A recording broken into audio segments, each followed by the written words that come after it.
Bueno, vamos a comenzar esta tarde con el análisis de los expertos. Julio Rivera Clavería en su casa, le damos la más cordial bienvenida, y Julio Talamonti en el estudio. Bienvenido, Talamonti. Empezamos contigo y con tu narcoavioneta, no sé dónde la conseguiste, muy pequeña a mi gusto para hacer una narcoavioneta, no le cabe mucho, pero bueno, cuéntanos. Así es, no, buenas tardes, Sandri, buenas tardes, licenciado Rivera Clavería, buenas tardes, televidentes. Sí, traje acá esto, miren que conseguí. A escala, ¿eh? A escala, es que la verdad que las narcoavionetas, los narcojets, se están volviendo el pan de cada día aquí a nivel nacional, es decir, prácticamente la costa sur, prácticamente el norte y el occidente, y obviamente allá todavía en el área del Petén aún más, las pistas clandestinas para que estas narcoavionetas vengan y queden así literalmente abandonadas, porque las dejan abandonadas y después cuando llega la autoridad pues solo encuentran la avioneta que ya no sirve, ya no se encuentra la droga. Nos da en qué pensar.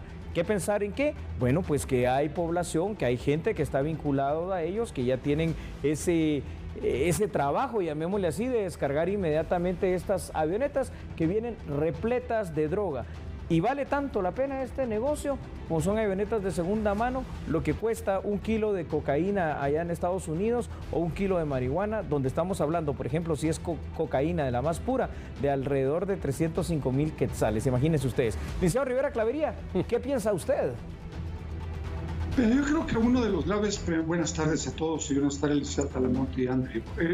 Uno de los graves problemas es que efectivamente el país cuenta con radares. Eso implica que puede detectar las trazas, es decir, los vuelos, pero no tiene la logística para movilizarse. Cuando baja una avioneta, por ejemplo, en el área de Petén, o en Retauleu, en la costa, o en Alta Verapaz, el problema es que movilizar un helicóptero, 2 o 3 helicópteros de las bases más cercanas lleva tiempo. El problema es que no tenemos los helicópteros. Por lo tanto, cuando se llega a los lugares normalmente, ya en algunos casos la droga desaparecieron los tripulantes, y como muy bien lo decía el licenciado Talamonti, en muchos casos también tiene la colaboración de población. Bueno, tanta cosa que analizar en este sentido. ¿Por qué desaparece? La primera pregunta cuando escucho al licenciado Rivera Clavería, ¿por qué desaparecen prontamente los tripulantes de las narcoavionetas y nunca son capturados? Solamente la aeronave ya incinerada, Talamonti. Entiendo y creo, esbozo tener la respuesta, pero mejor dino la tuya. Y seguramente que la tienes, pero esto nos deja ver la capacidad operativa, pero sobre todo la capacidad logística que tienen. Es que no hay reacción porque no hay equipo, ¿no? Exactamente. Bien lo decía el licenciado Rivera Clavería, sí. Con los radares detectamos los vuelos estos ilegales, las trazas ilegales, pero no tenemos aviones, no tenemos casas, no tenemos helicópteros para poder llegar a ese lugar de la manera inmediata o para hacerlas bajar custodiadas. Entonces, como esto ya está todo bien planificado, ya está todo bien diseñado, aterrizan estas narcoavionetas, está ya la gente, los vehículos, las mulas, lo que sea, para sacar de ahí rápidamente este producto, y obviamente sacan inmediatamente también a los pilotos, que al final de cuentas vuelven después a servir con otra narcoavioneta porque ya tienen experiencia. Esto empezó, lo de las narcoavionetas no es tampoco nuevo, hoy lo vemos así en gran escala en Guatemala, pero esto empezó con un Barry, no recuerdo ahorita el apellido de este Barry, que era el piloto oficial de Pablo Escobar Gaviria, así hacía llegar la droga, entre otras modalidades, a Estados Unidos. Bueno, es complicado, inició hace muchos años, dice Talamonti. Antes veíamos narcoavionetas, hoy vemos narcojets, licenciado Rivera Clavería. ¿Qué tanto puede costar un jet para convertirlo en un narcojet y quemarlo después de un par de viajes? Primero, son aeronaves viejas que son utilizables para 1 o 2 viajes, pero es muy rentable el transporte de la droga, porque usted no mete 10 kilos, mete 1 tonelada en uno de estos jets, o 1,5 toneladas, y la puede sacar fácilmente, especialmente en lugares como Guatemala, en donde efectivamente no hay ningún control, porque no hay la logística para operar en aire. Pero vea la diferencia cuando se opera en tierra.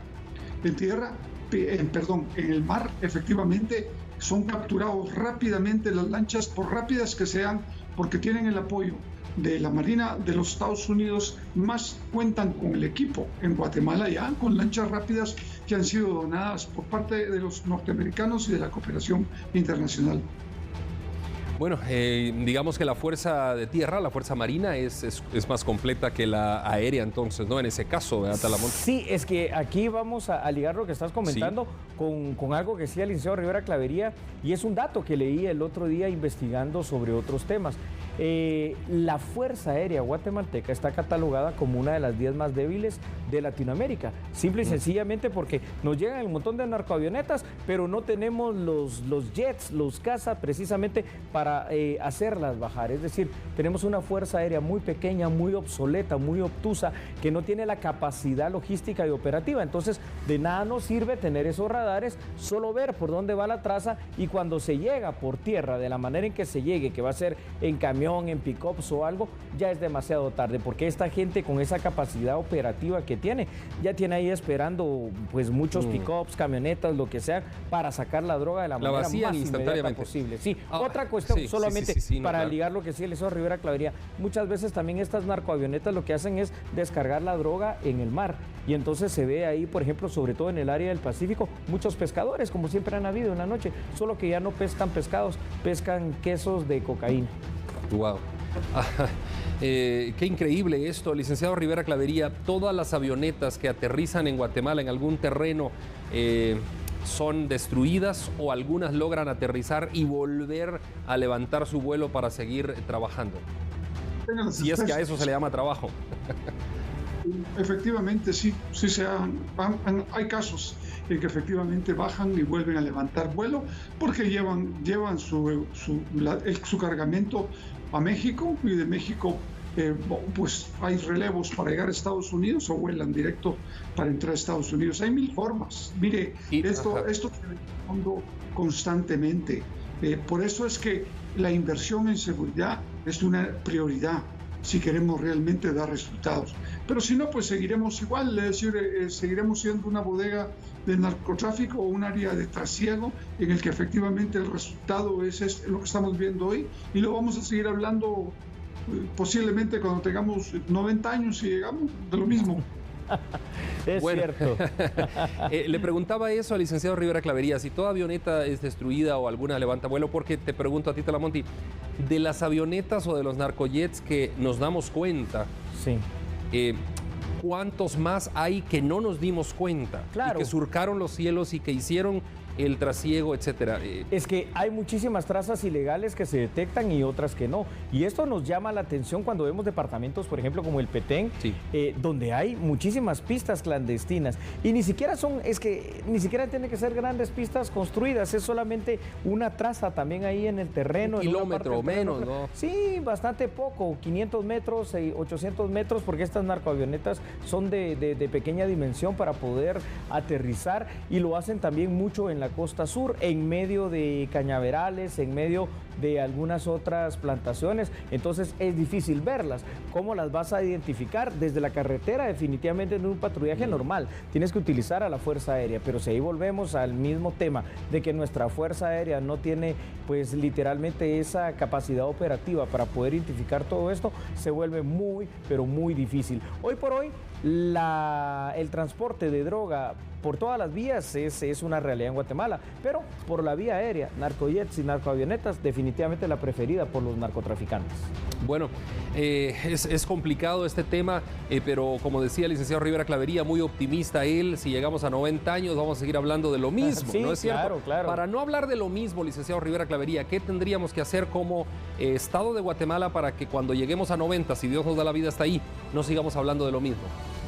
Creo que básicamente hay que reconstruir el sistema de seguridad en Guatemala, es decir, la participación del ejército en los temas de operativos, en los temas y operativos de narcoactividad, la función de la policía, el equipamiento, la profesionalización, los controles, la supervisión, que son vitales para que efectivamente podamos dar resultados. Porque de otra manera vamos a seguir hablando lo mismo muchísimos años más, como lo hacemos. Bueno, muchas gracias, licenciado Rivera Clavería. ¿Cómo concluyes, Talamonte, cuando me recuerdo que el gobierno pasado quiso comprar unas aeronaves. Las Pampa. Sí, las famosas Pampa, se opuso pues cierto sector de la población y al final no se compraron. ¿Cómo ves todo esto? No para hablar del gobierno pasado, sino para hablar hacia el futuro, ¿no?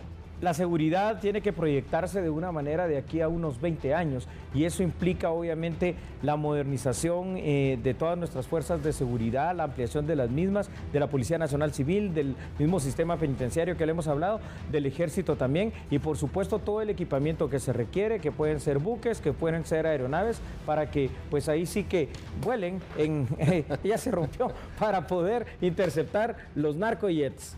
Bueno, se rompió la narcoavioneta de Giulio Talamonti, pero así nos vamos a la pausa. Por favor, continúe con nosotros, no nos cambie. Regresamos en instantes. La narcoavioneta está en el piso, usted la puede ver, está rota ahí.